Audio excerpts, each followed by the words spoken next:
MA semester 4 લોક સાહિત્યના વિદ્યાર્થીઓ paper number 18માં તમારે આ વખતે ઝવેરચંદ મેઘાણીએ સંપાદિત કરેલી જે લોકવાર્તાઓ છે એ ભણવાની છે, જેના સંપાદકો પાછા મેઘાણીએ સંપાદિત કરેલી વાર્તાઓના પણ સંપાદકો છે દર્શક મૂળશંકર ભટ્ટ અને મહેન્દ્ર મેઘાણી.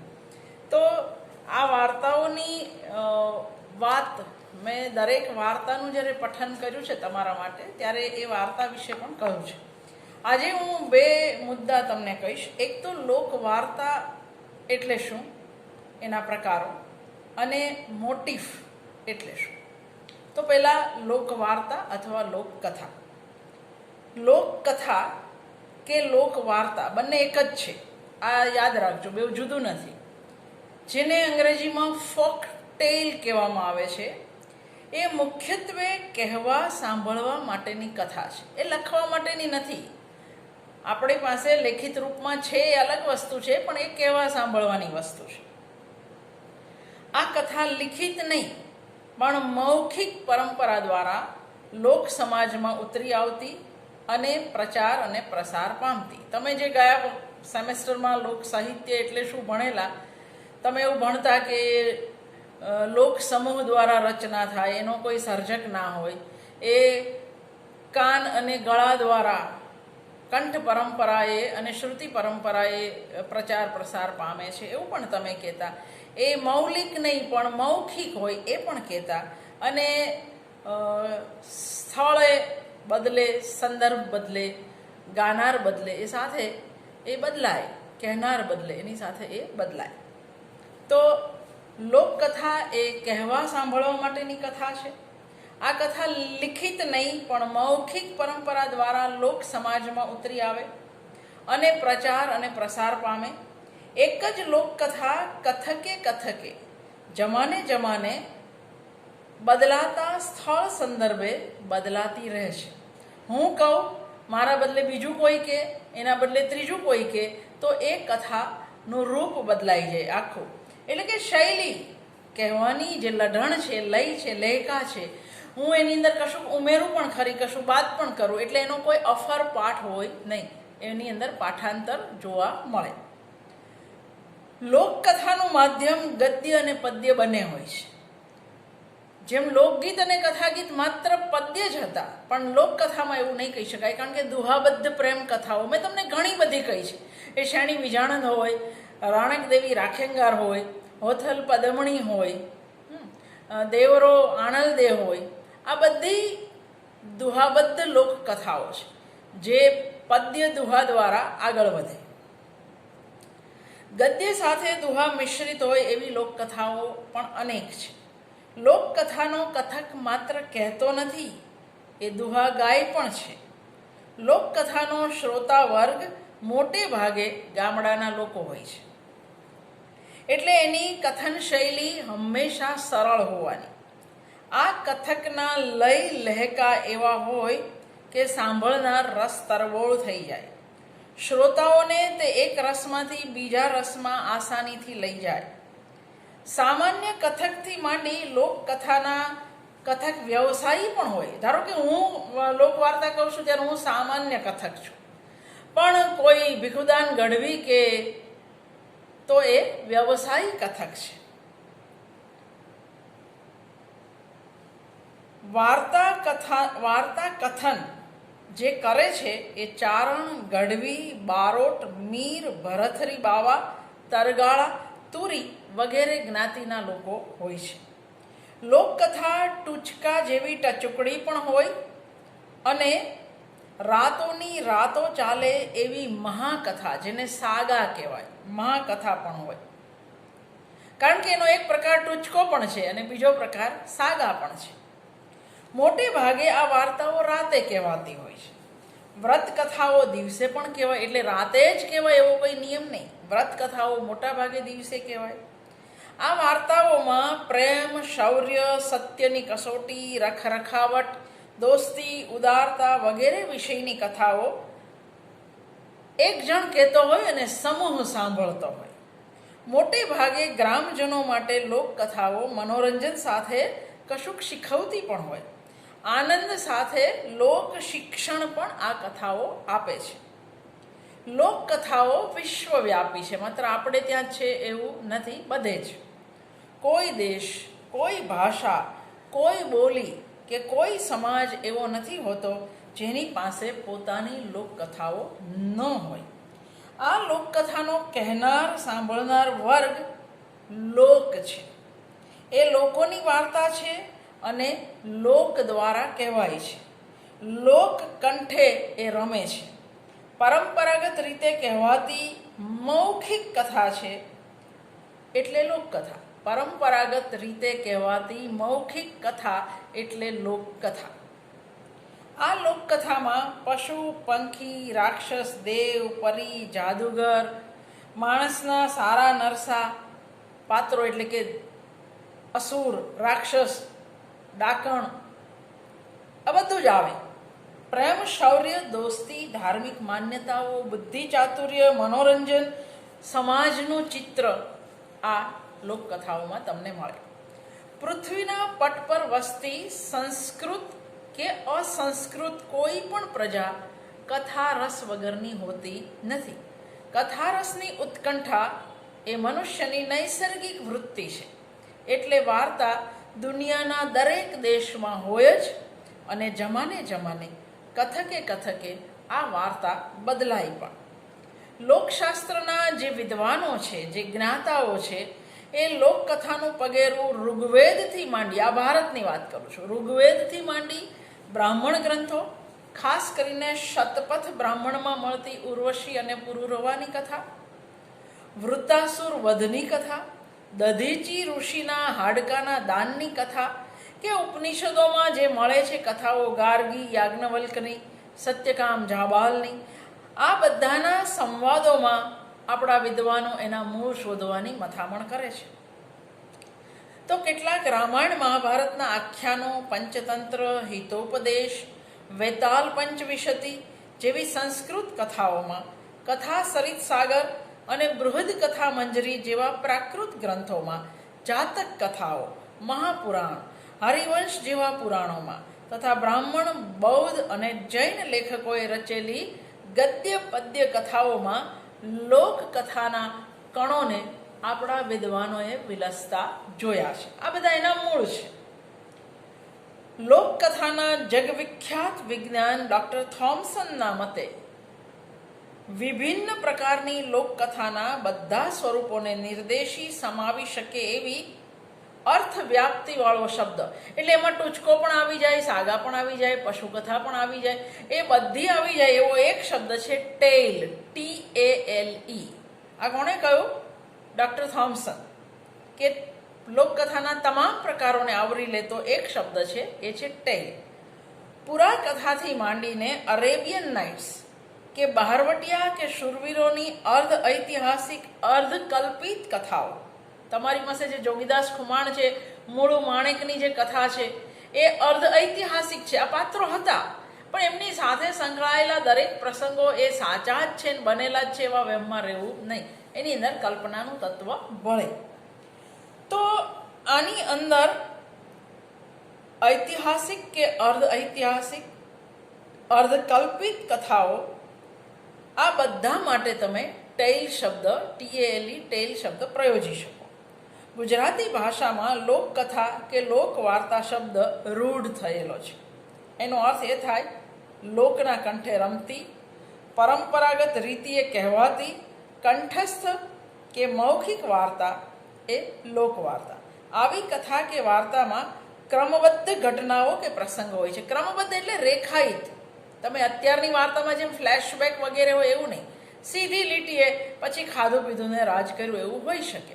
દુખાંત પણ હોઈ શકે.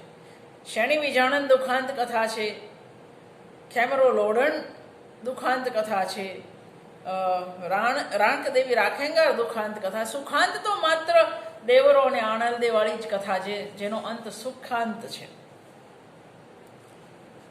થોમ્સનની વ્યાખ્યા છે, હું અંગ્રેજી ટાળીને તમને ગુજરાતીમાં જ કરું છું. જગતમાં જે કોઈ વાર્તાઓ પરંપરાગત, કંઠસ્થ છે, મૌખિક છે, એ બધીને શિથિલપણે કાયમ લોકકથા કે લોકવાર્તા જ આપણે કહેતા આવ્યા છીએ. લોકકથાના ઉદ્ભવ બાબતે વિવિધ મતો પ્રચલિત છે. લોકવિદ્યાવિદ પેન્ઝર ન અર્ધો અને પછી પેન્ઝર એમના ગ્રંથ ધ ઓશન ઓફ સ્ટોરી એટલે કે વાર્તાઓનો દરિયો ધ ઓશન ઓફ સ્ટોરીમાં વિશ્વની લોકકથા વિશે વિગતે ચર્ચા કરે છે. ડૉક્ટર સત્યેન્દ્ર એમના ગ્રંથ લોક સાહિત્ય વિજ્ઞાનમાં, જો લોક સાહિત્ય વિજ્ઞાન નામનું પુસ્તક હસુ યાજ્ઞિકનું પણ છે અને ડૉક્ટર સત્યેન્દ્રનું પણ છે, એટલે ટૂંકા પ્રશ્નોમાં પૂછાય ત્યારે ધ્યાન રાખો. ડૉક્ટર સત્યેન્દ્ર એમના ગ્રંથ લોક સાહિત્ય વિજ્ઞાનમાં આદિ માનવના વિકાસ સાથે વાર્તા જોડાયેલી હોવાનું જણાવે છે. ડૉક્ટર એચ ક્રાએ, એલેક્ઝાન્ડર એચ ક્રાએ એમના પુસ્તક ધ સાયન્સ ઓફ ફોકલોર 1930માં બહાર પડેલું, એમાં નોંધે છે કે યુરોપીય લોકવાર્તાના ઉદ્ભવ અને વિકાસને માનવ સંસ્કૃતિના વિકાસ સાથે નાતો છે. ડૉક્ટર સત્યેન્દ્ર માનવ ચિત્તના વિકાસ સાથે લોકકથાને સાંકળે છે. માન્યતાઓ અનેક છે, કોઈ એક મત પર આવી શકાય એમ નથી. જુદા જુદા લોકવિદ્યાના જાણકારો જુદી જુદા ઉદ્ભવ માટેના કારણો આપશે. લોકકથાના લક્ષણો કયા? ડૉક્ટર સ્ટીથ થોમ્સન, સ અર્ધો ટ અને થ જોડાયેલા, સ્ટીથ થોમ્સન. મોટે ભાગે મોટિફની વાત કરીશું, લોકકથાની વાત કરશું, બધે જ સ્ટીથ થોમ્સન આવવાના છે. સ્ટીથ થોમ્સનના મતે લોકકથાના લક્ષણો નીચે પ્રમાણે છે. 1. લોકકથા કહેવા સાંભળવાની કથા છે, એટલે કથન પ્રધાનતા એનું પહેલું લક્ષણ છે. 2. લોકવાર્તાની ઘટના કે પ્રસંગો તેને અનુરૂપ પાત્રોના બનેલા હોય છે. 3.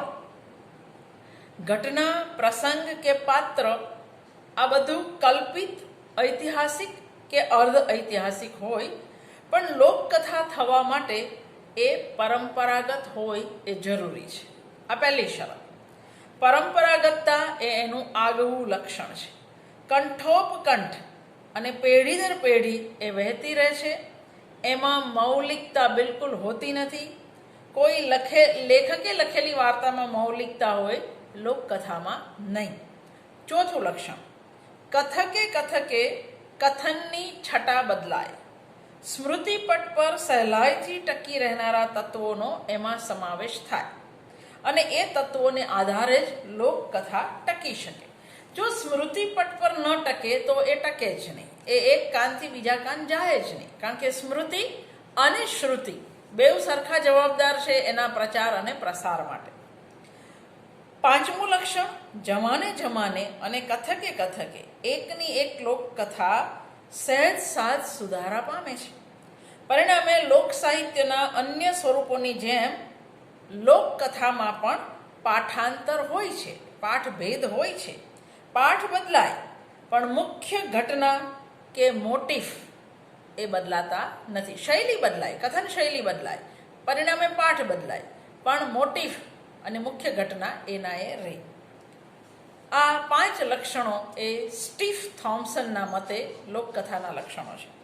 જેમ ભિન્ન ભિન્ન રીતે કહેવાય છે છતાંય કથા લોકકથા રહે છે, એમ જો લખાય છતાંય કથન શૈલી જળવાઈ હોય તો એ પ્રકારનું સંપાદન પણ લોકકથાનું સંપાદન કહેવાય. જેમ મેં ઘણીએ કર્યું, જેમ મેં બાની વાતો કર્યું, તો લોકકથાના લઈ લેકા તમારે જાળવવા પડે. લોકકથાને હકીકતે કોઈ એક અફર સ્વરૂપ જેવું કશું હોતું નથી.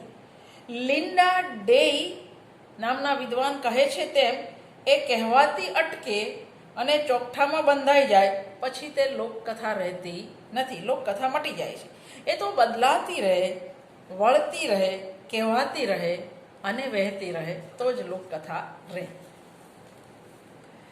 લોક સાહિત્ય વિજ્ઞાનમાં ડૉક્ટર સત્યેન્દ્ર લોકકથાને ઉત્પન્ન કરનારા 10 તત્વો ગણાવે છે. 1.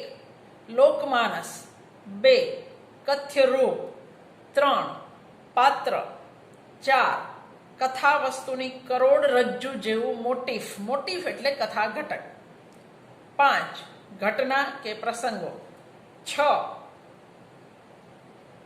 વાર્તાનો પિંડ બાંધનાર ઘટના વિધાનના તત્વો.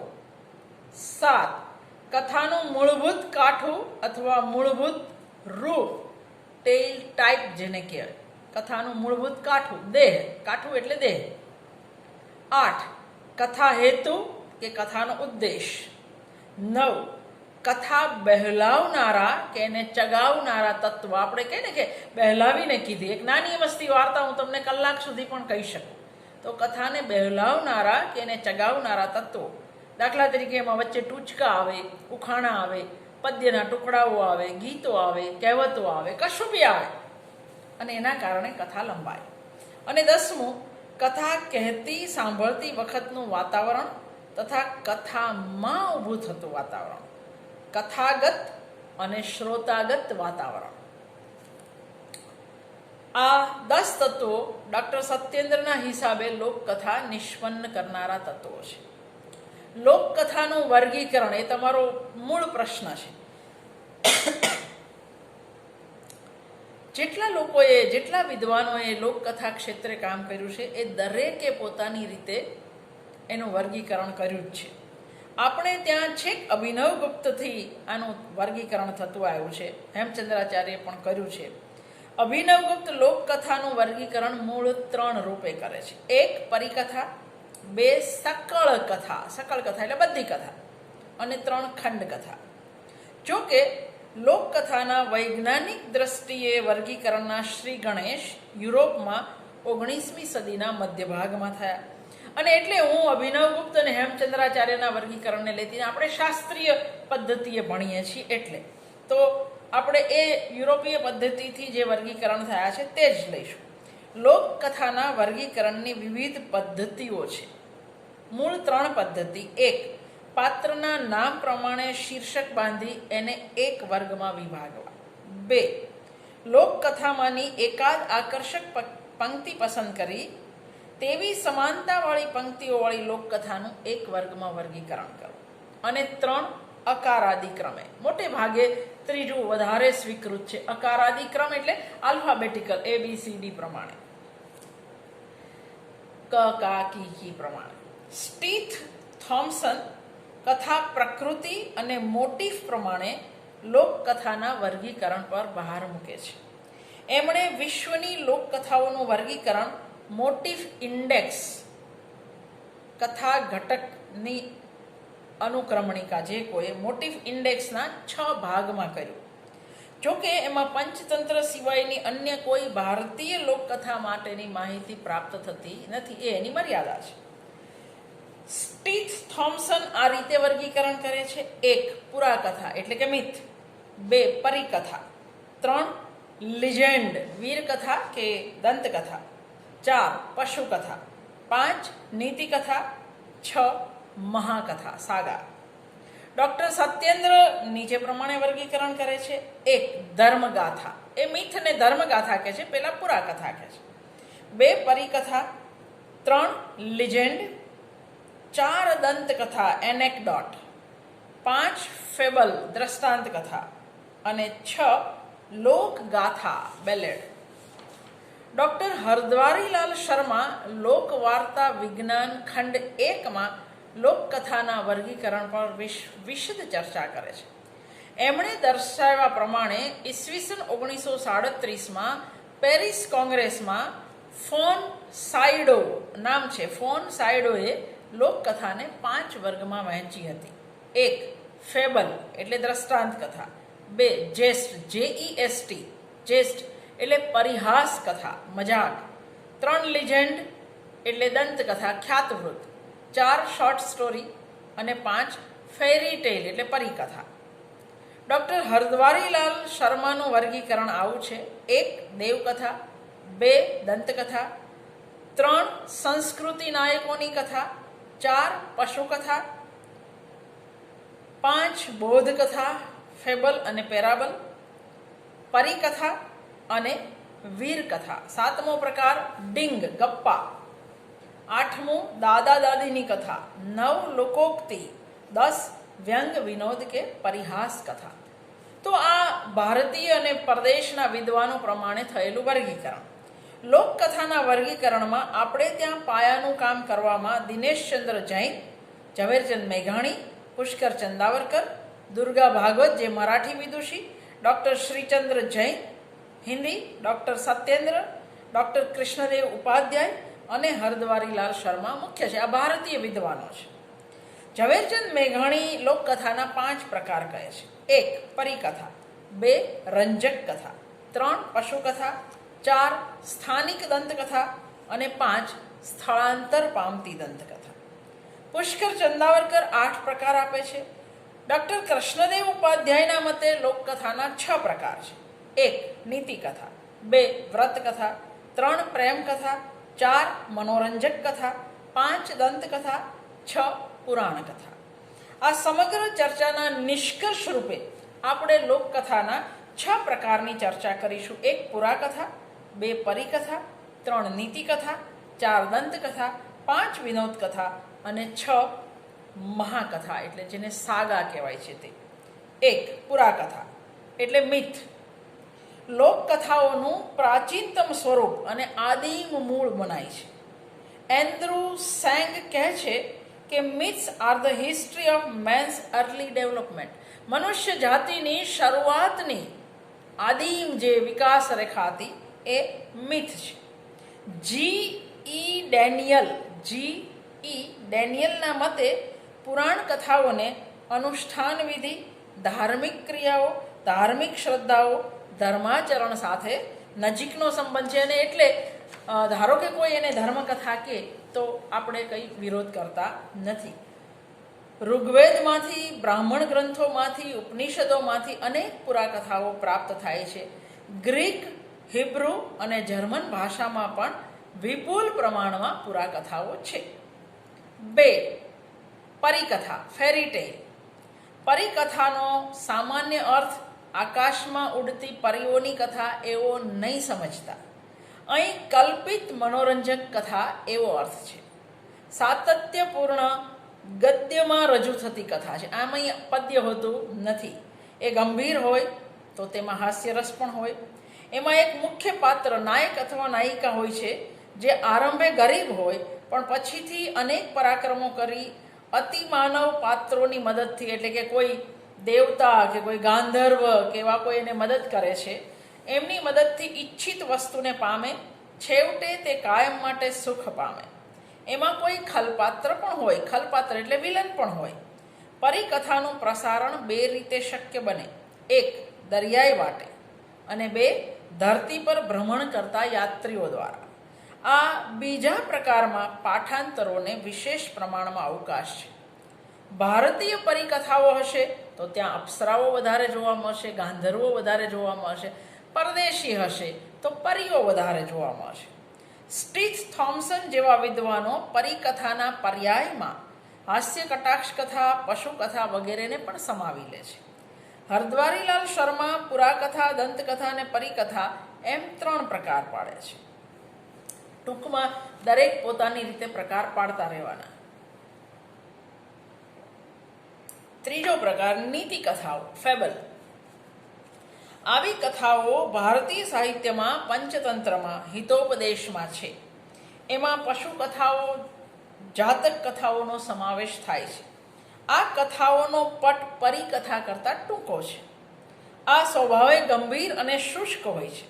એમાં હાસ્યરસ ધારો કે હોય તો ડંખીલો અને સૂક્ષ્મ હોય છે. આ કથાઓ મોટે ભાગે ગદ્યમાં હોય છે. વચ્ચે વચ્ચે ક્યારેક તેમાં શ્લોક અથવા દોહો આવે છે. આ કથાઓનો હેતુ મનોરંજનની સાથે સાથે લોક સમાજને સંસ્કારવાનો છે. 4થો પ્રકાર દંતકથા, લિજેન્ડ. ઐતિહાસિક હોવાનું મનાતા પાત્રની સાથે સંકળાયેલી કંઠોપકંઠ કહેવાતી કથાને લિજેન્ડ એટલે કે દંતકથા કહેવામાં આવે છે. લોક સામાન્યની દ્રષ્ટિએ દંતકથાનો નાયક અને એની સાથે સંકળાયેલી ઘટનાઓ ઐતિહાસિક છે, પરંતુ આવા બધા જ નાયકો હકીકતે ઐતિહાસિક અસ્તિત્વ ધરાવતા હોતા નથી. લોકકથાના ઘડતરની પ્રક્રિયાનો દંતકથા એ બીજો તબક્કો ગણાય છે.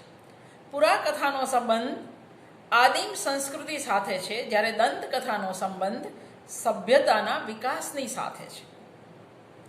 દંતકથાઓ વિશેષ તો વ્યક્તિલક્ષી કે સ્થળલક્ષી કે ઘટનાલક્ષી હોય છે. તમે જે ભણો છો એમાંની મોટા ભાગની દંતકથાઓ છે. એ જોગીદાસ ખુમાણ હોય, એ મૂળ માણેક હોય, એ ભીમો ગરણીયો હોય, આ બધી દંતકથાઓ છે. દંતકથાઓ વધારે વ્યક્તિલક્ષી, સ્થળલક્ષી કે ઘટનાલક્ષી હોય છે. આવી વ્યક્તિ, સ્થળ કે ઘટના વાસ્તવિક પણ હોય, કાલ્પનિક પણ હોય. ભીમા ગરણિયામાં પાલિતાણા છે, પાલિતાણાના દરબાર, એ કાલ્પનિક પણ હોઈ શકે. વેદકાલીન સંસ્કૃતિમાંથી જેમ પુરાકથાઓ અવતરે છે, તેમ મધ્યકાલીન ક્ષત્રિય સંસ્કૃતિમાંથી દંતકથાઓ અવતરે છે. આ કથાઓમાં ઇતિહાસનો, સત્યનો અંશ હોય છે. અલબત્ત તેની સાથે કલ્પના અને પુરાકથા વગેરેનું મિશ્રણ પણ થઈ ગયું હોય છે. દંતકથાઓમાં બે પ્રકાર છે, એક સ્થાનિક અને બીજી પાંખાળી. સ્થાનિક દંતકથાઓ સ્થળ વિશેષ સાથે સંકળાયેલી હોય છે, જ્યારે પાંખાળી દંતકથા એક સ્થળેથી બીજા સ્થળે ભ્રમણ કરતી રહે છે. દાખલા તરીકે ઉર્વશી પુરુરવાની કથા કચ્છમાં હોથલ પદવણી તરીકે જાણીતી છે, તો એ પાંખાળી દંતકથા થઈ. પાંચમો પ્રકાર મનોરંજક કથાઓ. માનવ સુસંસ્કૃત બન્યો ત્યારે મનોરંજનના એક સાધન તરીકે આ કથાઓ સર્જાય. આ ઘટનાત્મક કથાઓ ગદ્ય કે પદ્યમાં હોય છે. એના દ્વારા હાસ્ય નિષ્પન્ન થતું હોય છે. એનું વસ્તુ મોટે ભાગે રોજિંદા જીવનમાંથી ચૂંટી કાઢવામાં આવતું હોય છે. એના આધિભૌતિક પાત્રો જવલ્લે હોય છે, મોટે ભાગે મનુષ્ય હોય છે. અકબર, બિરબલ, તેનાલીરામ, ઠગ વિદ્યાની કથાઓ, આપણા બકોર પટેલ હોય કે આ બધું જ મનોરંજન, ટૂચકાઓ બધા એ પણ મનોરંજન કથામાં જાય. અને 6 બૃહદ કથાઓ, સાગા. આ સુદીર્ઘ કથા પ્રકાર છે, પદ્ય કે ગદ્યમાં હોય છે. એમાં કોઈ ગોત્ર, કુળ કે વંશની કથા ગૂંથાયેલી હોય છે. એમાં ઐતિહાસિકતાનું પ્રમાણ વિશેષ હોય છે. ક્યારેક તે રાષ્ટ્રના સમગ્ર લોકજીવનને પ્રગટાવતી બૃહદ કથા હોય. રવિન્દ્રનાથ ટાગોર રામાયણ અને મહાભારતને લોક સાહિત્યની કૃતિ તરીકે ઓળખાવે. જો એ સાચું હોય તો એને પણ બૃહદ કથા કહી શકાય. પશુ કથા અથવા પ્રાણી કથા, જેને એનિમલ સ્ટોરી કહેવાય, જે પરંપરાગત કથામાં કોઈ પશુ, પક્ષી વગેરેનો પાત્ર રૂપમાં કાર્યસાધક રીતે ઉપયોગ થયો હોય, એનો પશુ કથામાં સમાવેશ થાય. આમ તો આ કથાઓ હકીકતે તો દ્રષ્ટાંત કથા હોય છે, અને એ પશુઓ, પક્ષીઓ, પ્રાણીઓ દ્વારા હકીકતે જે નીતિબોધ છે, ઉપદેશ છે, જે વ્યવહાર જ્ઞાન અપાય છે, એનો સીધો સંબંધ પ્રાણી જીવન સાથે નહીં પણ મનુષ્ય જીવન સાથે છે.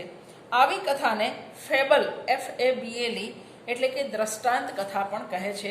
પ્રકારો તમે જેટલા પાડવા હોય એટલા પાડી શકો, પણ કથાની અંદર, દરેક કથાની અંદર એક મૂળભૂત નાનામાં નાનું તત્વ, એકમ, જેને મોટિફ કહેવાય, કથા ઘટક. મેં કહ્યું પ્રમાણે શૈલી બદલાતી રહે પણ મોટિફ બદલાય નહીં. તો હવે આપણે વાત કરીશું મોટિફ એટલે શું, કથા ઘટક એટલે શું.